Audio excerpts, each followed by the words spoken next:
You're holding a Society page headline from 1895 that reads like a fairy tale with a price tag, $160,000 to wed the imported French count. But that number was only the glitter on the surface. The real cost was closer to $10 million, 11 years, and a public slow-motion humiliation that turned an American heiress into Europe's most expensive lesson. Anna Gould did not marry poverty. She married entitlement dressed as elegance. How did a title become a trap door? And why did high society cheer while her fortune burned in plain sight? To understand why Anna Gould's marriage could devour millions, the lens has to widen beyond romance and into the machinery of the Gilded Age. In the late 1800s, American industry produced new money at a speed Europe could barely imagine. Railroads, speculation, and ruthless consolidation minted families whose wealth looked almost unreal on paper. But money on its own did not guarantee acceptance. In old money culture, legitimacy was still measured in accents, ancestry, and access. Who could be invited without explanation? Who could inherit prestige without proving anything at all? That is why the era invented a brutal exchange rate, American cash for European titles. The dollar princess was not a fairy tale heroine. She was a bridge. She carried millions across the Atlantic and returned with a name that sounded ancient even when the marriage behind it was modern and transactional. How did we get here, where a wedding could function like a merger? France had its own version of this economy. Aristocratic families possessed history, taste, and social authority, but many were financially brittle, magnificent facades supported by debts and the expectation that someone else would fund the illusion. And no illusion was more expensive than the illusion of effortless luxury. The press helped sustain it. Newspapers and society columns fed the public a steady diet of glamour, scandal, and moral judgment, especially aimed at women. A man who wasted money could still be a man of style. A woman who was wealthy became a target. Her face, her body, her desirability dissected as if her appearance was the interest rate on her fortune. That is why Anna Gould was uniquely vulnerable. Her name already carried the smell of controversy. She was the daughter of Jay Gould, the American tycoon so hated that his wealth felt illegitimate even when it was legal. His money could buy palaces, but it could not buy respect. And Anna's own looks became a public argument, a cruel shortcut for society to justify treating her as a purse rather than a person. Now add the final ingredient, the title-hungry aristocrat who understands attention the way a banker understands leverage. When a beautiful count with debt meets a young woman with millions and insecurity, who is courting whom? And what happens when the love story is really a business plan performed in ballrooms, priced in headlines, and paid for in silence? Anna Gould entered this story with a fortune large enough to distort reality. She was born in 1875 into the most combustible kind of American wealth, the kind made quickly, publicly, and with enemies attached. Her father, Jay Gould, had become a symbol of the robber baron era, a man who mastered railroads and markets with a cold intelligence that made the public furious. When he died in 1892, the inheritance he left his children was not only money, but an atmosphere, an invisible cloud of suspicion, envy, and fascination. Anna's share was reported in the millions, and the scale mattered because it changed what people saw when they looked at her. Old money society was trained to scan a woman the way it scanned a contract, for value, risk, and return. And if Anna had been the kind of heiress whose beauty made men forget arithmetic, the system might have treated her differently. But she wasn't. Contemporary commentary and later retellings repeatedly emphasized that the press and society did not consider her conventionally attractive. That detail is not gossip in this story. It is the trap mechanism. In a world where women were taught that marriage was their most legitimate achievement, being labeled unbeautiful was not merely an insult, it was a threat to survival. What happens when a young woman realizes that her wealth makes her desirable, but her body is treated like a flaw she must compensate for? That psychological pressure created the perfect opening for a man like Boniface de Castellane, known as Bony. He belonged to a French aristocratic family whose title carried centuries of prestige, but titles do not pay bills. And Boney's personality was built for the Gilded Age stage, charming, elegant, theatrical, and obsessively devoted to taste. He was the kind of man who understood how to make luxury look natural, as if money were not spent but simply appeared around him.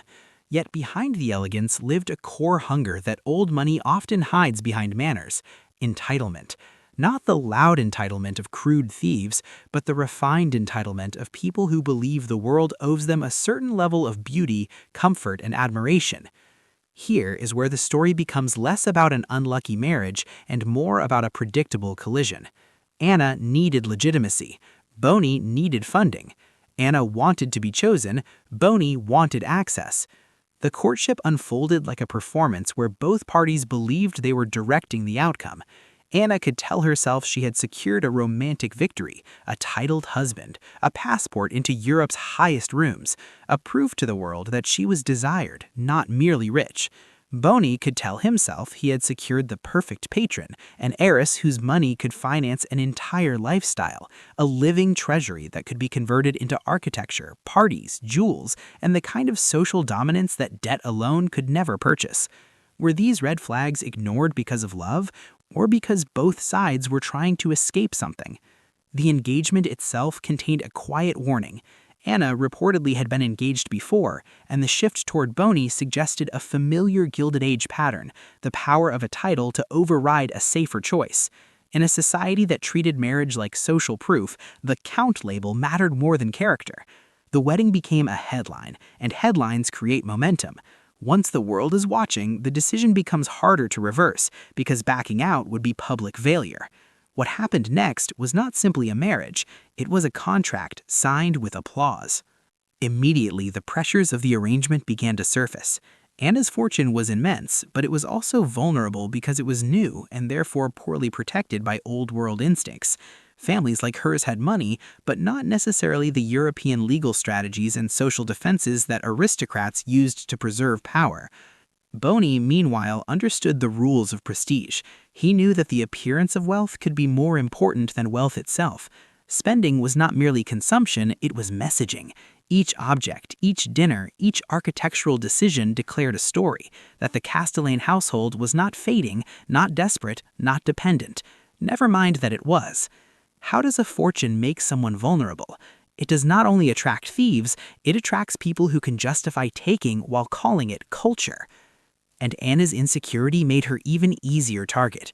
If the world mocked her looks, then she might believe she needed to buy admiration through grandeur, through becoming the wife who could host the most stunning parties, live in the most breathtaking rooms, and wear the kind of jewelry that made criticism feel small. But that strategy contains poison. It shifts the goalposts endlessly, because once luxury is used as armor, the armor must keep growing or the fear returns. Boney sensed that. He could promise that more beauty, more marble, more gold, more spectacle would finally produce the respect Anna craved. In reality, it produced dependence. Not financial dependence, but emotional dependence on his approval and his taste. This is the foundation of the tragedy. Anna's wealth was treated as communal property by the people around her, while her dignity was treated as optional. In a just world, a husband protects his wife from exploitation. In this world, the husband becomes the most elegant exploiter in the room, and because he looks like a prince while doing it, society calls it romance. What happens when a woman realizes the man she married loves her fortune the way an artist loves paint, something to be used until it runs out? And when the first millions disappear, does love become louder, or does the truth finally begin to speak? The breakdown begins the moment a fortune stops being a safety net and becomes fuel. After the wedding, Boney did not behave like a husband who had secured stability. He behaved like a man who had finally unlocked his true life. Money was no longer something to manage, it was something to stage. And his greatest stage was architecture, because a building can turn spending into permanence, turning cash into stone, turning a private obsession into a public monument. That monument became the Palais Rose, a Versailles-inspired fantasy built not to shelter a family, but to announce superiority. The palace itself functioned like a billboard, telling Paris that the Castellane name still belonged among the elite. But the problem with building a billboard out of someone else's money is that it requires continuous feeding. What happened next was not a single extravagant project, but a lifestyle designed to consume. Boney's tastes were famously exacting. Exacting taste can look like genius when it's funded. It looks like cruelty when the funding is a person. Rooms were decorated and redecorated. Objects were purchased for status rather than use. Parties were engineered as social warfare, a way to force society to surrender. Guests weren't invited merely to celebrate, they were invited to witness. In that world, Anna's role was not wife, not partner, not equal. She became a sponsor wearing a title. Even her humiliation could be reframed as elegance, because in old money culture, suffering silently is considered proof of breeding. How did we get here, where a woman's silence is treated as good manners while a man's spending is treated as art? Then came the private scandals that old money often pretends are tastefully handled.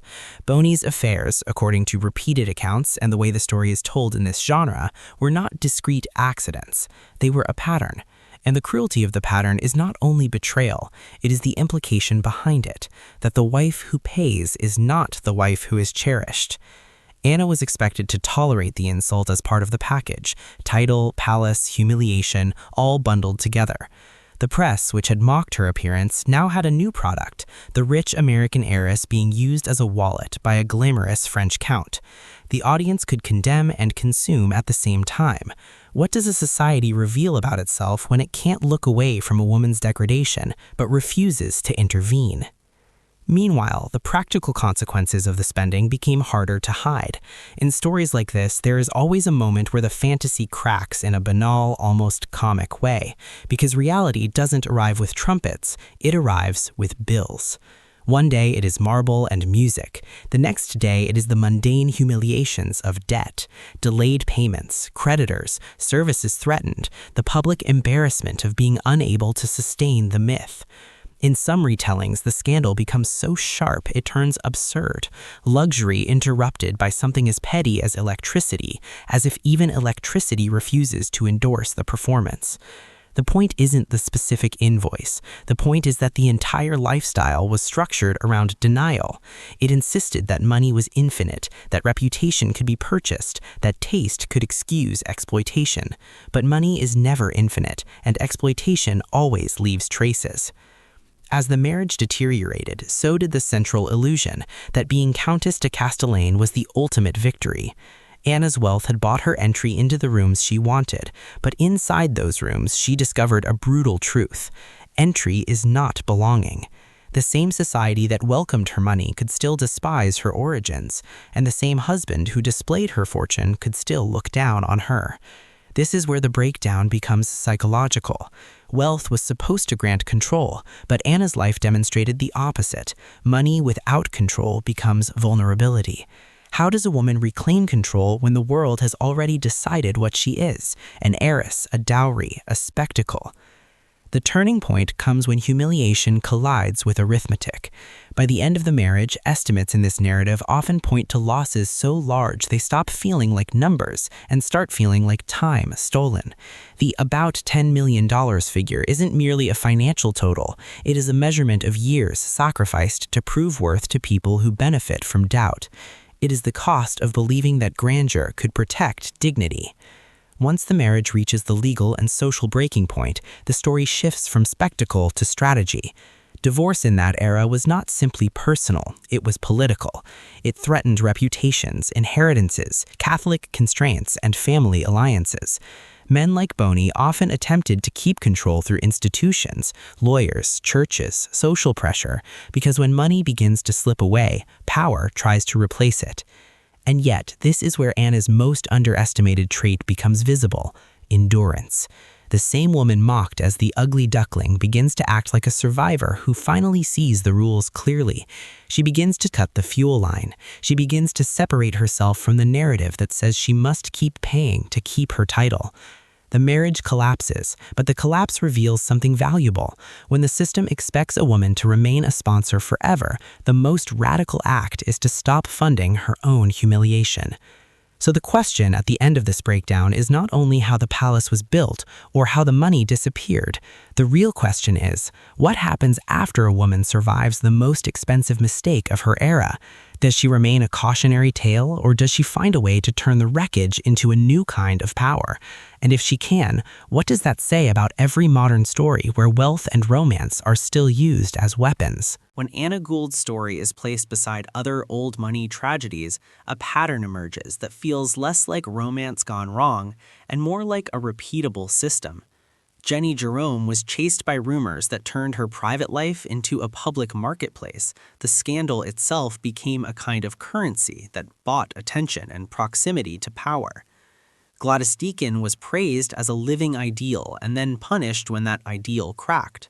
Her beauty treated like a public asset, her suffering treated like a private embarrassment. Arabella Huntington proved that even when a woman converts wealth into institutions, she can still be judged as not born right, as if achievement can never fully compensate for origin. Anna's case sits at the center of this mechanism because it shows the raw exchange rate in its simplest form: money for title, dignity for admission, silence for survival. What happened next when these bargains became normalized across an entire era? The first consequence is economic, but not in the way people assume. Old money doesn't only preserve wealth, it preserves hierarchy. When European aristocrats married American heiresses, they did not merely accept new money, they absorbed it, converted it into estates, reputations, and cultural dominance, and then taught the public to believe the old class remained naturally superior. Anna's millions didn't disrupt the social order, they reinforced it by funding the illusion that the order deserved to exist. That is why the Palais Rose matters beyond architecture. It is a symbol of cash transformed into legitimacy, the way a modern brand converts money into influence through image. How did we get here, where image becomes the real product and the person becomes the financing plan? The second consequence is gendered. The era's double standard worked like a machine. Men could be extravagant, unfaithful, even cruel, and still be framed as charismatic. Women were expected to endure, to be grateful, to treat suffering as sophistication. Anna was mocked for her appearance, then blamed for not keeping a husband who was never trying to be kept. This is not merely personal cruelty, it is a social rule that makes exploitation look normal. And the press was not a bystander, it was the amplifier. By turning Anna into a punchline and Boney into a glamorous villain, it sold the public a morality play while feeding the very appetite that kept the hierarchy alive. The third consequence reaches straight into the present. Today's luxury flex culture, mansions used as content, parties staged for cameras, relationships treated like status objects, runs on the same fuel. Swap society columns for algorithms, aristocratic salons for influencer circles, and the mechanism is almost identical. Attention rewards spectacle, spectacle invites exploitation, and money becomes a prop for someone else's story. The question is not whether Anna Gould's tragedy could happen again, the question is whether it already is, only faster, louder, and with more people cheering from the sidelines. Has anything really changed except the speed at which humiliation becomes entertainment? Anna Gould's story offers lessons that are uncomfortable precisely because they are practical. The first is financial autonomy with real firewalls. Wealth is not power if someone else controls the narrative of how it must be spent. In modern terms, that means separate assets, independent advisors, legal protections, and contracts that anticipate the exact scenario old money pretends never happens. A spouse who treats marriage like a funding stream. A fortune should never be allowed to become a partner's personal budget without oversight. What happened next in Anna's life only became possible when the fuel line was cut, when spending stopped being romantic and started being recognized as extraction. The second lesson is social literacy. Old money is rarely defeated by emotion, it is defeated by understanding the rules. Titles and glamour can function like camouflage, hiding debt, addiction to admiration, and entitlement behind taste. A young heiress does not need more compliments about the beauty of a palace. She needs someone willing to ask, who benefits from this? And what does this cost in control? Were the red flags ignored because of love, or because society trained women to believe love must be proved by sacrifice? Third is the ethical lesson for the audience and the press. Anna was mocked for her appearance and reduced to a dowry in human form, which made exploitation feel deserved. That logic still exists today whenever people treat a woman's body as permission to dehumanize her story. If scandal is profitable, media will keep manufacturing it. The only long-term correction is refusing to reward cruelty with attention. Finally, there is the legacy lesson. The opposite of conspicuous consumption is not austerity, it is purpose. Old money becomes less toxic when wealth is redirected toward durability, libraries, education, preservation, public good. A palace built to impress will eventually disappear.